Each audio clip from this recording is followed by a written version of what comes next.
Bonjour chers auditeurs et bienvenue sur Planète des podcasts. Bienvenue. Aujourd'hui, sujet complexe, les relations entre islam et laïcité en France. On va se baser sur des extraits d'un texte précis, Islam et laïcité en France, une coexistence tendue. Tout à fait. Et notre but, c'est vraiment de décortiquer les arguments de ce texte, juste de ces passages. On ne juge pas, on regarde ce qui est dit. Exactement. Alors, pour commencer, le texte affirme quelque chose d'assez direct sur l'islamophobie en France, non ? Oui, en gros, l'idée défendue dans ces lignes, c'est que parler d'islamophobie structurelle serait pas vraiment fondé. Pourquoi ? Parce que la laïcité française, définie comme la liberté de croire ou pas, ça serait déjà une forme d'acceptation de l'islam. Donc, la laïcité comme cadre déjà accueillant en quelque sorte. C'est ça, c'est le point de départ du raisonnement dans le texte. Un cadre initialement ouvert. D'accord.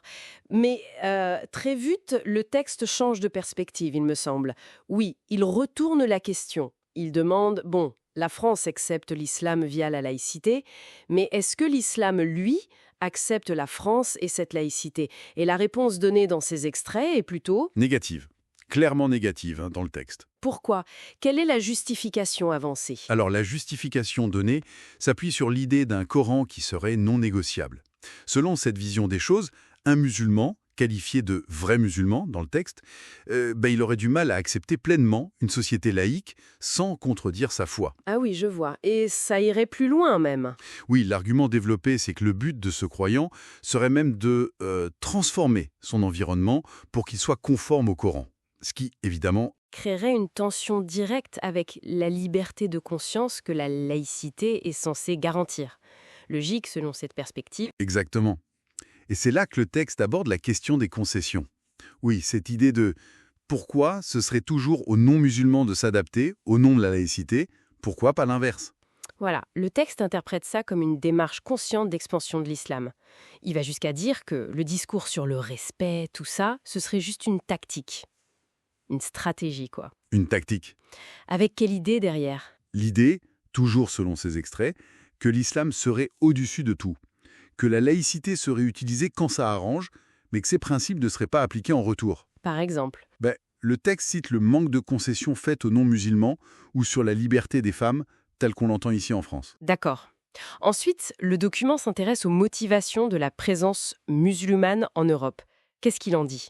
Alors, selon ces écrits, ce ne serait pas juste pour fuir des situations difficiles ailleurs. Il y aurait aussi une volonté d'installer l'islam partout. Le texte parle d'un universalisme de l'islam. Une visée universelle donc. Et comment ? Par quels moyens ? Le texte décrit une méthode qui viserait à faire plier les cultures et les peuples, soit par la force, quand c'est possible, soit par des méthodes plus, disons, indirectes. Et l'objectif final, toujours selon cette source ? Ce serait que le monde entier devienne musulman et applique la charia. Y compris en France, oui. C'est ce qui est affirmé. Face à cette description d'une dynamique d'imposition, comment le texte analyse-t-il la réaction française ? D'une lassitude. Mais attention, pas comme une islamophobie de départ.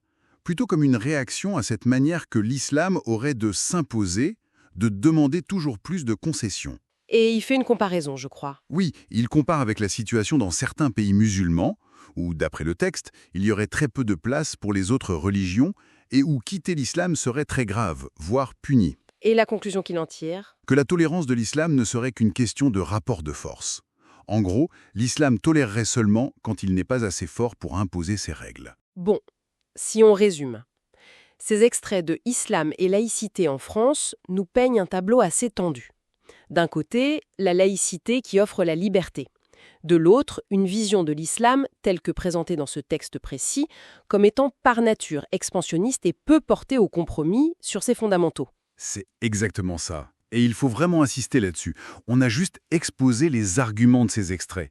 Notre discussion ne valide rien, elle ne critique pas non plus de l'extérieur. C'est une restitution du contenu qu'on avait. Absolument essentiel de le rappeler. Et ça nous amène à une dernière question, qui découle logiquement de ce qui est présenté dans le texte. Si on accepte cette prémisse, d'un côté, des principes vus comme inflexibles, et de l'autre, un cadre laïque qui se veut adaptable. Oui, Alors, sur quoi pourrait reposer une coexistence fonctionnelle ? Une coexistence fonctionnelle qui respecte à la fois les identités telles qu'affirmées et les règles communes. C'est une réflexion qui émerge directement de l'analyse de ce document. Une question ouverte, effectivement, soulevée par la lecture de ces arguments.